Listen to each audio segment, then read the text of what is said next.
नमस्कार दोस्तों, आज हम बात करने जा रहे हैं ऐसे विवाह की जो न केवल हिमाचल प्रदेश में बल्कि पूरे देश में चर्चा का एक विषय बना हुआ है। जी हाँ, सिरमौर जिला के एक शिलाई नामक क्षेत्र के एक गांव में एक लड़की ने दो सगे भाइयों से शादी की है। जी हाँ, आपने सही सुना, एक दुल्हन और दो दूल्हे। ये शादी अचानक नहीं हुई, ये शादी सदियों पुरानी परंपरा जिसे कि पॉलीएंड्री या बहुपति विवाह कहते हैं, इसके तहत हुई है। अब चर्चा का विषय ये है कि जो ये शादी है क्या हमारी संस्कृति के लिए सही है या ये महिलाओं के अधिकारों का हनन है। चलिए इसके विषय में हम विस्तार से बात। यह कोई नया चलन नहीं है। हिमाचल प्रदेश के सिरमौर क्षेत्र के शिलाई और ट्रांसगिरी क्षेत्रों में जो हाटी जनजाति समुदाय है उनमें यह परंपरा सदियों से चली आ रही है।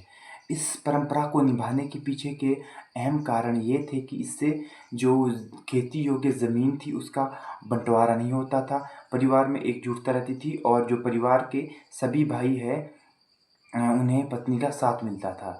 यह परंपरा महाभारत प्रसंग से भी एक तरह से कनेक्टेड है।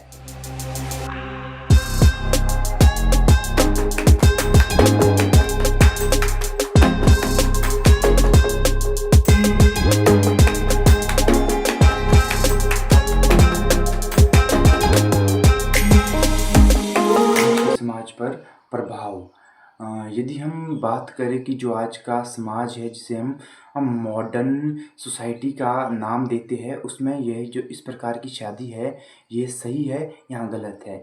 किसी भी चीज़ को देखने के पीछे के दो पहलू होते हैं, पॉजिटिव और नेगेटिव। यदि हम सकारात्मक पक्ष की बात करें तो जो ये है कि जो हाटी समुदाय, हाटी जनजाति में जिस प्रकार की ये संस्कृति है, परंपरा है, ये उसको जीवित रखने का काम करती है। इससे जो संपत्ति का बंटवारा नहीं होता और यदि महिला अपनी मर्ज़ी से इस प्रकार के विवाह के लिए हामी भरती है तो ये उसकी स्वेच्छा होती है, हम इसे पूरी तरह से गलत भी नहीं कह सकते।